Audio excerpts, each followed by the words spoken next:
नमस्कार भारतवासियों। उद्धव ठाकरे ने भारतीय जनता पार्टी पर पावर जिहाद करने का आरोप लगाया है। उन्होंने कहा कि भाजपा सत्ता में रहने के लिए राजनीतिक दलों को फूट डाल रही है। उन्होंने महाराष्ट्र के डिप्टी सीएम देवेंद्र फडणवीस को खटबल कह डाला। साथ ही उद्धव ने गृह मंत्री अमित शाह को अहमद शाह अब्दाली का वंशज बताया।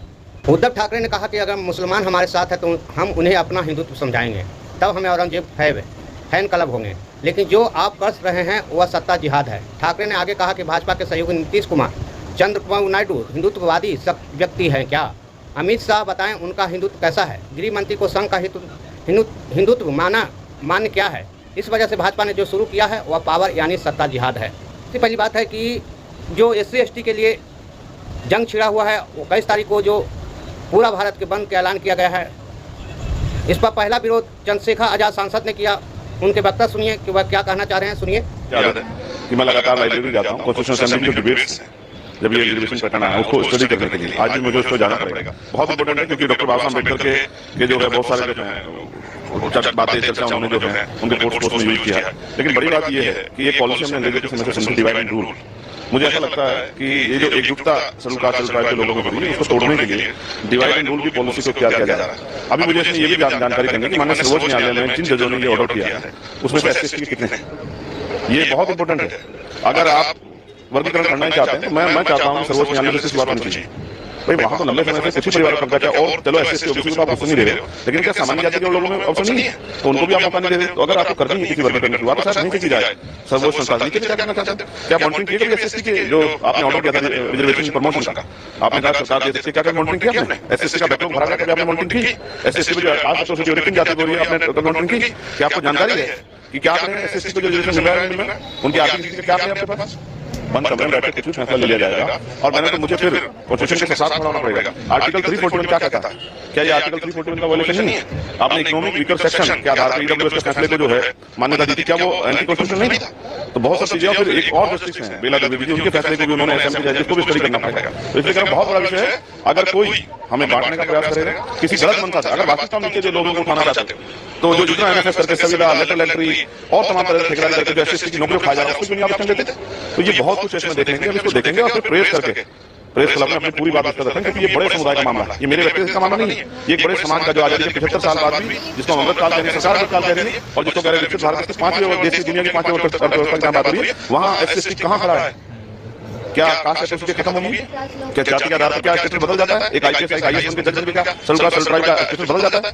तो इन फैसलों के पीछे अगर कोई गलत मंशा नहीं है और वास्तविकता में इनको उठाने के तो पहले स्टडी करना पड़ेगा। और फिर क्योंकि हम कोर्ट में नहीं थे, मैं ये भी देखूंगा कि इसको अपोज करने वाले इस फैसले में SC/ST का पक्ष करने वाले कितने वकील थे और वो कौन सी जाति के थे, और SC/ST के विरोध में खड़े होने वाले कौन से वकील थे, वो किन जाति के थे, कि सबके चेहरे भी ज्यादा होने चाहिए कि कौन हमें बांटना चाहता है, वो कौन से पार्टी जुड़े हुए लोग हैं। सब चीजों को हम लोग जो है बिंदुवार इसकी जानकारी हासिल करेंगे और फिर प्रेस क्लब में मीडिया को बुलाकर अपनी बात करते हैं क्योंकि बहुत बड़े समुदाय का है। चंद्रशेखर आजाद का वक्तव्य सुनिए। एक वकील हैं जिनका नाम सुप्रीम कोर्ट के वरिष्ठ वकील हैं, उनका नाम सत्य प्रकाश गौतम है। वह क्या कहे हैं उनकी भी बात सुनिए और सुनकर समझिए। आपस में फूट डालो और शासन करो की नीति BJP की है, चाहे ऊपर से नीचे तक, चाहे सुप्रीम कोर्ट हो चाहे हाई कोर्ट हो।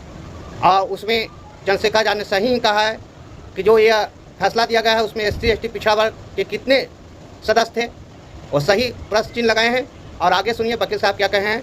जो मैं चैलेंज करता हूं जितने ये 7 जज वहां पर बैठे हुए, ये कोई भी एक एग्जामिनेशन पूरे भारत के शेड्यूल कास्ट वकीलों के बीच में करा ले और अपने बीच में करा ले, एक मेरिट पता लग जाएगी। मेरिट तुमसे बीच में नहीं लिया है रिजर्वेशन। संविधान बाद में बना, रिजर्वेशन पहले बना। पूरा पैक जो है वो पहले हुआ 1930-32 में, उसके बाद में 1947-85 रिजर्वेशन बना। और जब सब कैटेगराइजेशन इंडियन शेड्यूल कास्ट थी, मैं अभी आपको कॉन्स्टिट्यूशनल असेंबली की डिबेट दिखाता हूं, उसमें मैं आपको दिखाऊंगा कि बाबा साहब डॉक्टर भीमराव अम्बेडकर वो टोटली अगेंस्ट सब कैटेगराइजेशन ऑफ शेड्यूल कास्ट। राष्ट्रपति सुप्रीम है ना, सुप्रीम कोर्ट सुप्रीम है ना, पार्लियामेंट सुप्रीम है, संविधान सुप्रीम है, संविधान सुप्रीम है। आज तक सुप्रीम कोर्ट ने कभी ये नहीं पूछा कि क्या कारण है शेड्यूल कास्ट का बैकग्राउंड। यहाँ तक सुप्रीम कोर्ट में 15% जो है वो अनुसूचित जाति होती है, 7.5% अनुसूचित जनजाति के जज होते। आज तक हमारा कोई चीफ सेक्रेटरी नहीं बन पाया, स्टेट के अंदर कोई चीफ सेक्रेटरी नहीं बन पाया, कोई सॉलिसिटर जनरल नहीं बन पाया, एडिशनल सॉलिसिटर जनरल नहीं बन पाया। तो आज तक सुप्रीम कोर्ट अगर कहीं भी ये पूछ लेता कि भाई ये बताओ अनुसूचित जाति की जो सीटें हैं या OBC वर्ग की सीटें आज तक फुलफिल क्यों नहीं की गई। सांसद तक मेरी बात पहुंचे और जो बाबा साहब को मानता, जो अम्बेडकर मानता, उसकी पहली ड्यूटी ये होनी चाहिए कि इन सभी के लिए जितने भी जजेस हैं इनके खिलाफ मेमोरेंडम लाया जाए, इनकी इम्पीचमेंट। आप ये देखिए वो गांधी के हक नहीं है जो कह रहे हैं कि हाँ सुप्रीम कोर्ट ने सही डिसीजन दिया। ये बात घोड़ी पे चढ़ना, मुंह छोना, बलात्कार होना, गैंगरेप होना, मारना, खेलांजी, फूलपुर बातें, बदानी टोला, ये चीजें भारत के अंदर से समाप्त हो चुकी है क्योंकि सुप्रीम कोर्ट ने बोल दिया। अनुसूचित जाति में कोई बलात्कार नहीं होता, सुप्रीम कोर्ट ने बोल दिया है। अनुसूचित जाति का कोई भी नक्सलवाद नहीं होता, सुप्रीम कोर्ट ने मान दिया है। अनुसूचित जाति के जो लोग हैं वो झूठे होते हैं, सुप्रीम कोर्ट ने मान दिया है। और जो नालायक जो अनुसूचित जाति के लोग हैं वो सिर्फ और सिर्फ ये मानते हैं कि चंद्रचूड़ जो है बाबा साहब के बाद अगर भारत में न्याय का कोई देवता पैदा हुआ है तो डीवाई चंद्रचूड़ है।